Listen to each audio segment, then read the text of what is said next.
I'm particularly proud of this piece because all the connections that needed to be made had to be done in the wood shop, and I did them by myself without any help from my husband, which is a new skill for me. So I am pretty thrilled. The most exciting part about having done this piece by myself is that I successfully made it so that it could spin.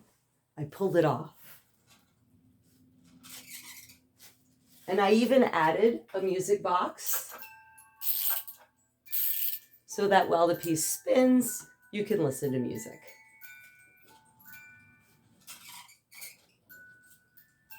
I am totally geeked.